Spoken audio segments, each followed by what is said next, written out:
दिसंबर के current affairs PIB the Hindu Indian express से cover करेंगे। हम दोनों नहीं, मेंटर ने, अविनाश मिश्रा और अंकुर आनंद सर ने। हमने प्रीलिम्स 5-5 बार क्लियर किया है, इसीलिए जो क्वेश्चंस होंगे वो रेलेवेंट होंगे, रैंडम वन लाइनर्स हम कवर नहीं करेंगे। पहला question, with reference to animal production in India, supreme court वगैरह का वर्डिक्ट आया था डॉग रिलेटेड, तो इंपॉर्टेंट है ये। The supreme court in animal welfare board of India versus A Nagaraj, काफी लैंडमार्क केस है ये। Recognise that animals have a right to dignity and can be treated as persons under certain context. Second option कह रहा है कि Indian penal code, animals are classified as property, कि animal को property की तरह कैटेगराइज किया हुआ है। Making cruelty cases punishable only through civil liabilities, कि सिविल लाइबिलिटी की तरह ही हम पनिश कर सकते हैं, not criminal punishment. And third option is article 51 A के अंदर places the responsibility of compassion, की कंपैशन दिखाओ टुवर्ड्स लिविंग क्रिएचर्स, सिर्फ सिटीजन के ऊपर, and not impose any obligation on the state, कि स्टेट के ऊपर कोई ऑब्लिगेशन नहीं है। So take 5 second, pause the video and mark your answer. So the right answer for this is only one, कि सिर्फ एक सेंटेंस करेक्ट है। Which sentence is correct? Option one. ठीक है, सुप्रीम कोर्ट ने कहा है कि इन्हें कुछ कंटेक्स्ट में हम पर्सन्स की तरह ट्रीट कर सकते हैं और डिग्निटी डिजर्व करते हैं। सेकंड और थर्ड गलत है। ऐसा कैसे हो सकता है कि स्टेट के ऊपर कोई रिस्पॉन्सिबिलिटी नहीं हो? तो these two are incorrect, only one is correct. Hope you have got it right. Coming to question number 2, with reference to India's emerging energy landscape, consider the following statements. First, the rapid expansion of AI data centers is increasing demand for round-the-clock clean power, often exceeding gigawatt-scale loads. Second, India's current grid-scale storage capacity and interstate transmission corridors are sufficient to meet the continuous renewable power needs of new AI and semiconductor hubs. Third, to manage rising AI-driven electricity demand, several states are extending the operational lifespan of existing thermal power plants. तो pause करेंगे and mark करेंगे आप लोग, ठीक है। यहाँ पर जो आप सेकेंड ऑप्शन पे देखेंगे उसमें दे रखा है कि इंडिया का जो ग्रिड स्केल स्टोरेज कैपेसिटी है वो सफिशिएंट है। आप खुद ही सोचिए कि every year we are increasing our capacity and power demand is also increasing, तो कैसे वो सफिशिएंट हो सकता है, राइट? तो ये इनसफिशिएंट है एंड लिमिटेड है, इसको हम इंक्रीज करने पे फोकस कर रहे हैं। तो correct answer will be only two B. Moving to the third question, with reference to the WHO's first global guidelines on infertility, एक तरह से पैंडेमिक तरह हो रहा है ये। कंसिडर द फॉलोइंग स्टेटमेंट्स, आप लोगों ने देखा भी होगा आईवीएफ क्लिनिक जो है बहुत ज्यादा बढ़ गए हैं, अगर आपने लोगों ने नोटिस किया है तो। The first option, the guidelines emphasises integrating infertility services into universal health coverage framework to reduce catastrophic health expenditure, कि भाई इनफर्टिलिटी वाली चीजों को भी लिंक कर दो यूनिवर्सल हेल्थ कवरेज से। Second option is it focuses exclusively on women's reproductive health, कह रहा है कि विमेन रिप्रोडक्टिव हेल्थ पे फोकस करो, as infertility is not recognise as a male health issue, कह रहे मेल हेल्थ इशू के लिए इसे रिकॉग्नाइज नहीं किया जाता। Then the third option is the guideline includes recommendation on prevention, early diagnosis, counselling and advance treatment options. ठीक है, ये तीनों चीजें इसमें कह रहा है कि कवर्ड है, prevention, early diagnosis, counselling, advance treatment option, की ये सारी चीजें इसमें कवर्ड है। Take 5 seconds, pause the video and mark the right answer. Okay, so the right answer for this is कि आपका जो सेकंड ऑप्शन है ये इनकरेक्ट है। पढ़ के भी hopefully you would have got it right. कह रहा है कि सिर्फ फीमेल, मेल हेल्थ इशू कह रहा नहीं काउंट करते हैं, बट आपको पता होगा इनफर्टिलिटी दोनों में ही हो सकती है, मेल फीमेल दोनों में ही। तो सेकंड ऑप्शन इज इनकरेक्ट, ये आप कॉमन सेंस से भी कर सकते थे। And the first and two, okay, so द only two statement, both the statements are correct and the second option is incorrect. Coming to question number 4, with reference to India's re-election to the IMO Council for the 2026-27 term, consider the following statements. First, category B of the IMO Council includes countries with the largest interest in international seaborne trade. Second, India was elected to category B with the highest votes among all members. Third, IMO council member under category B are elected for a 5-year term. तो pause करेंगे and mark करेंगे आप लोग, ठीक है। अब देखो, जो कंट्री का इलेक्शन होता है उसमें 5-year टर्म ठीक है, बट ये जो इस तरह के इलेक्शंस होते हैं इंटरनेशनल बॉडीज में वो बहुत छोटे टर्म के लिए होते हैं, आइदर 2 years और 3 years, most of them are for that time only. तो यहाँ पे भी 2 year का टर्म है, 5 year इनकरेक्ट है। तो जो करेक्ट आंसर होगा that will be only 2। Now the fifth question, consider the following statements regarding World Skills Asia competition. ठीक है, WSAC. WSAC operates under the broader world skills movement promoting global standards in technical and vocational education. इनसे जुड़ा हुआ है. Second option is the competition aims to bridge the education employment gap. कि education और employment में जो gap है through industry partnership and trainer development. And the third option is India's WSAC participation is led jointly by the Ministry of Skill Development and Entrepreneurship and the National Skill Development Corporation.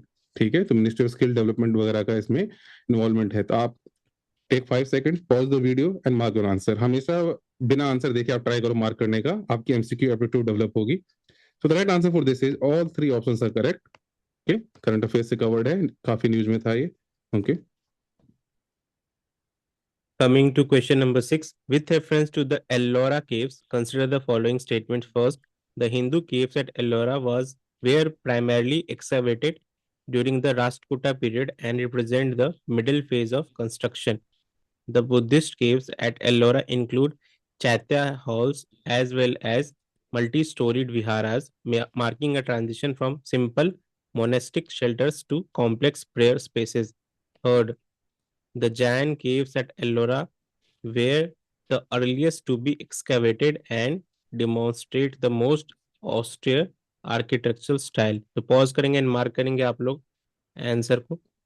ठीक है, तो इसमें आप focus करोगे जो third option है, right, उसमें दे रखा है that Jain caves at Ellora were the earliest to be excavated. तो ये दैट इज रॉन्ग, ये लास्ट थे, सबसे लास्ट थे, अर्लीस्ट नहीं थे, राइट. और आपको जो क्रोनोलॉजी है हमारा एंसेंट हिस्ट्री का उसको भी पता करना, उससे भी पता चलता है कि जैन केव्स जो है वो लास्ट थे. तो B only 2 will be the correct answer. 7th question, with reference to security implications of SIM binding. काफी न्यूज में है ये, आज भी नोटिफिकेशन वगैरह आया था इसका ना, कि सिम बाइंडिंग को लेके और जो मैंडेटरी कह रहे हैं ऐप वगैरह का इंस्टॉलमेंट जो है, मैंडेटरी इंस्टॉलमेंट को लेकर जो कंट्रोवर्सी हुई है, उस ऐप का नाम आप लोगों को आज कमेंट करना है. कौन से ऐप का नाम चल रहा है न्यूज में? SIM binding helps prevent spoofing attacks by ensuring that messaging apps function only if the original SIM used during registration is physically present. कह रहे ओरिजिनल जो सिम रजिस्टर किया ना आपने, वो आपके फोन में प्रेजेंट होना चाहिए. Second option is SIM binding may reduce cross-border cyber fraud by preventing the use of Indian messaging accounts on foreign devices without the registered SIM. कि ऐसा नहीं कि सिम तो यहाँ पर रजिस्टर्ड है और यूज हो रहा है पाकिस्तान से या बांग्लादेश से. Third option is SIM binding eliminates all risk associated with impersonation, even if a device is stolen while containing the original SIM.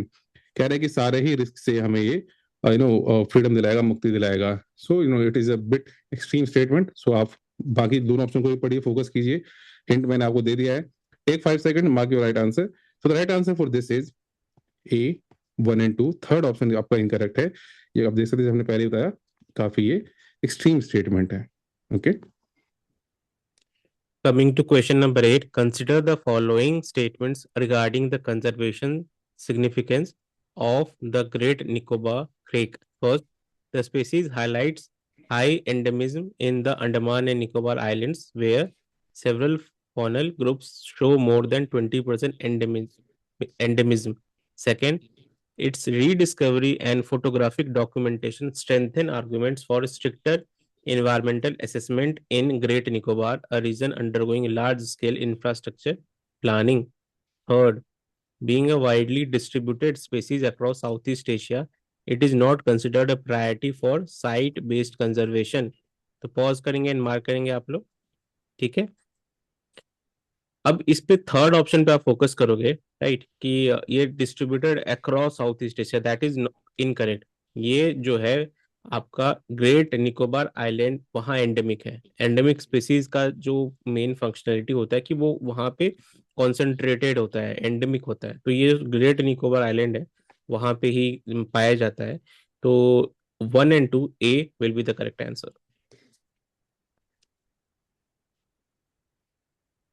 Ninth question, with reference to Hansa 3NG aircraft. Okay, Hansa 3NG aircraft, consider the following statement. पहला statement है, it is India's first fully indigenous pilot trainer aircraft ready for serial production. And the second option is the aircraft uses an all metal airframe which provides higher durability, all metal airframe, but reduces fuel efficiency.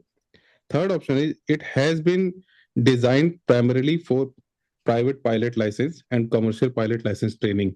Okay, so take 5 seconds, pause the video, and mark the right answer.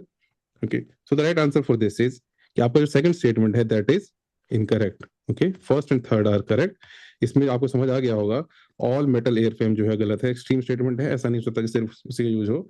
और अगर आपने पढ़ा होगा, news को cover किया होगा, तो इसमें कवर था कि मिक्स कंपोजिट मटेरियल है, ऑल कंपोजिट एयरफ्रेम है, नॉट मेटल। ठीक है। Coming to question number 10, which of the following countries share a coastline with the Black Sea? And your options are first Romania, second Georgia, third Armenia, fourth Bulgaria and fifth Azerbaijan. तो pause करेंगे and mark करेंगे आप लोग answer. ठीक है, तो इन 5 countries में से जो फर्स्ट है रोमानिया, सेकंड है जॉर्जिया एंड फोर्थ है बुल्गारिया, ये 3 जो है वो शेयर करते हैं। And Armenia is landlock country. Azerbaijan का बॉर्डर कैस्पियन सी है, नॉट ब्लैक सी। तो A, 1, 2 and 4 will be the correct answer. और नीचे हमने मैप दे रखा है, तो मैप में आप फोकस करोगे तो Ukraine, Russia, Turkey, including Romania, Bulgaria and Georgia are neighbours of Black Sea. Okay, So this was the last question for the day. Thank you everyone.